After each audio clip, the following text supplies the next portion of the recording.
Hello everybody and welcome to Carnivore Better Life. This is my channel where I talk about my journey and how I became a carnivore. And today I'm going to talk to you guys about how and why it works so well. I have prepared some clips for you guys out of an amazing video that I think you guys will enjoy. So the full video is in the link down below if you want to see the full video. But I think you'll enjoy the clips here. So enjoy the clips, guys, and I'll talk to you after.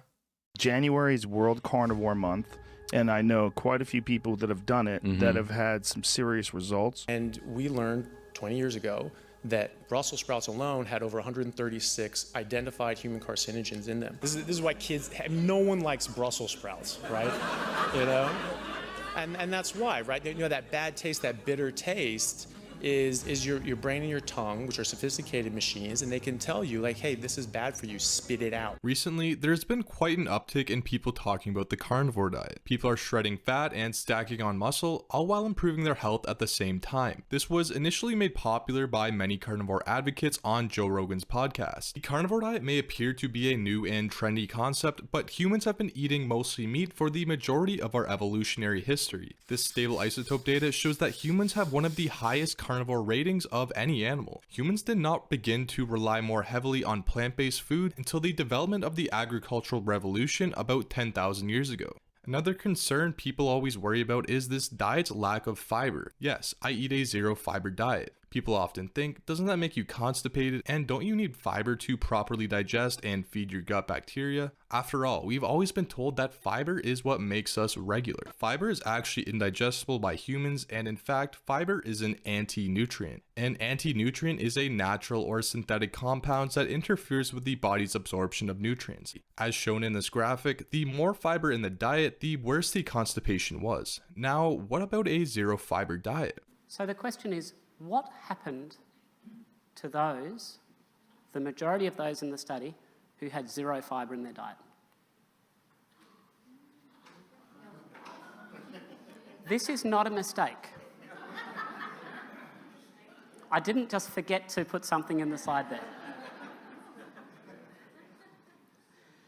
Now, not one patient on the zero fibre diet had any symptoms. Now that we have fiber out of the way, what could be the issues with plants? After all, aren't they loaded with vitamins and minerals? The issue with plants is not so much the nutrients, but the anti-nutrients. Plants are just like animals in the sense that they want to survive so that they can spread their seed and reproduce. Plants can't run away or physically fight back since they don't have legs or claws. So this is why they must resort to chemical warfare. All plants on this earth contain chemicals and toxins that are meant to deter predators from eating them. This is another reason why nutrient requirements are much higher on a standard diet. Not only are nutrient requirements lower on a carnivore diet, but meat is one of the most nutrient-dense foods that a human can eat, while simultaneously being in a very bioavailable form. Take creatine, for example. It is one of the most studied supplements on the planet, which has been associated with increased endurance, muscle power, strength, and improved mental cognition. And many scientists have concluded that the optimal amount is 3 to 5 grams per day, which is precisely the amount that is found in 2 to 3 pounds of red meat.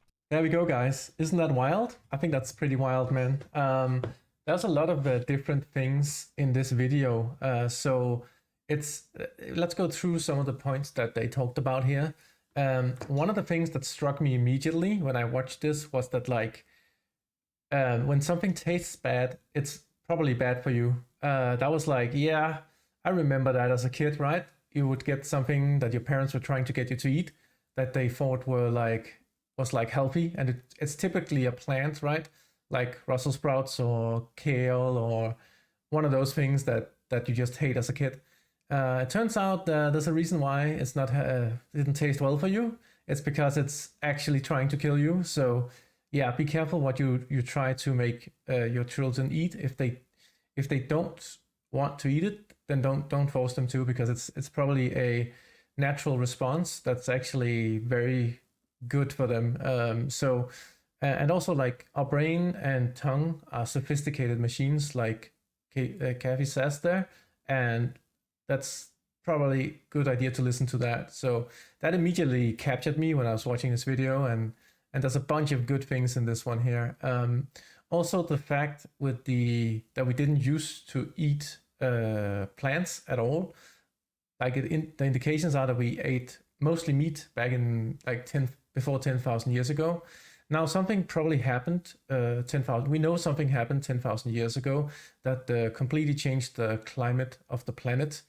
But I don't want this video to be 1 hour long, so I'm not going to go into deep to that. But essentially, he's right that something changed in the environment that killed off many of the big animals that we ate back then, like the mammoth, for instance, and some other huge animals. We don't know if they were farmed or if whatever happened, they couldn't bring them with them or whatever, but something definitely happened that changed our food completely. And because of necessity, we had to eat plants to survive. There was no other option. And that's an indication that people had to go underground to survive too. So there's even more of that. So essentially our original food source disappeared. So that's a big deal.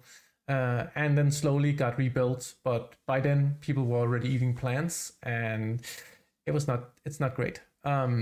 Because we've become weaker since then. Like we used to be taller. We used to be in better health and stronger. And I think also there's a good chance that like the numbers from what we have in the earliest numbers that we have were calculated wrong because they took in child survivability too. So the like how long people lived was skewed, and also like people got killed by animals and other stuff. And there's a lot of issues with the data that we have from like 300 years, 400 years ago or something like that. It's very, very unclear. So yeah, there's a chance that we probably lived way longer before 10,000 years ago. But again, let's not go into deep there. But yeah, that's a good chance of that. And then the big thing that actually every time I talk to people, they get super shocked by this with the fiber thing, like that you don't need fiber. Your body can't actually process fiber into anything. So fiber goes in, fiber comes out. It's as simple as that, right? It doesn't get treated or anything by the body, and there's indications that it actually damages your stomach lining and all that. So I would not recommend eating fiber unless you eat sugar. If you eat sugar, then fiber like soaks in sugar and gets it out without you eating too much or consuming too much of it. But I would, if you're doing carnivore, man, do not eat fiber. It should not be necessary. If anything, just like it will give you constipation. So just don't do it. I would never eat fiber. And also I want to mention John Harvey Kellogg, the guy who created Kellogg's, was a complete maniac. Like not only was he against anything from animals, he was a complete crazy person when it came to belief and like church going guy that was completely extreme. And I think one of the biggest failures in our time, in our history, when it comes to food, was probably that they listened to this madman, because he created some of the worst dietary guidelines and some of the worst foods that you can feed your children. And he should have been in prison or something, like in a madhouse, because that's freaking insane. Yeah, and then plants are toxic, and they actually absorb or like prevent you from absorbing nutrients. This is a big thing, man, because a lot of vegans are talking about that you can get plant nutrients instead, and they work just as well as meat. Turns out that's not the case. There's a very big difference.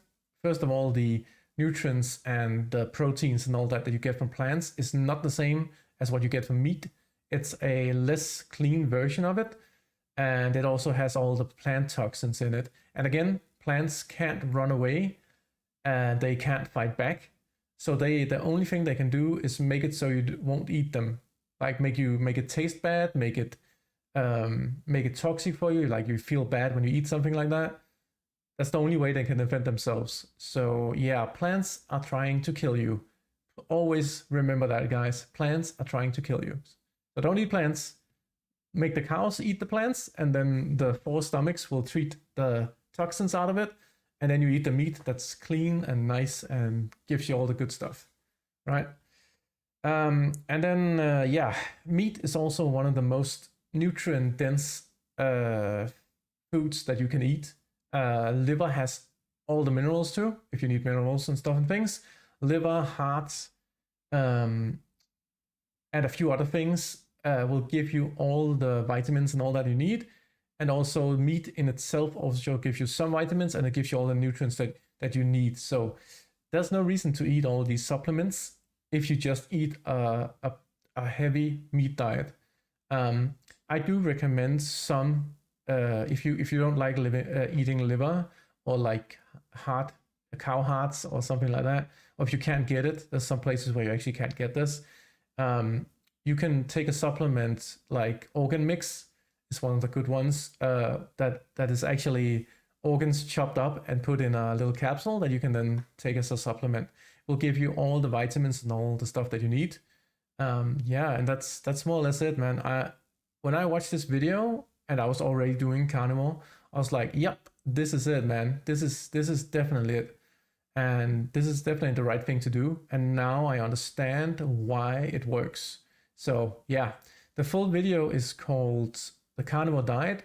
Why does it work so well? And it's a very good video.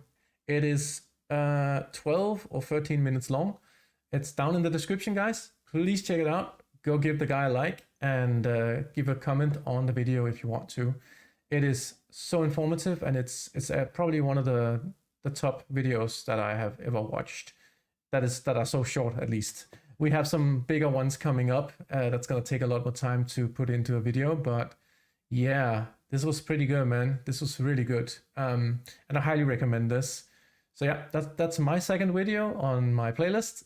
Remember to hit the like on this video, guys, so we can spread the word about the carnivore diet. And I really appreciate you guys watching the full video here. Tell me in the comments what you think. And yeah, I'll see you guys next time. Bye.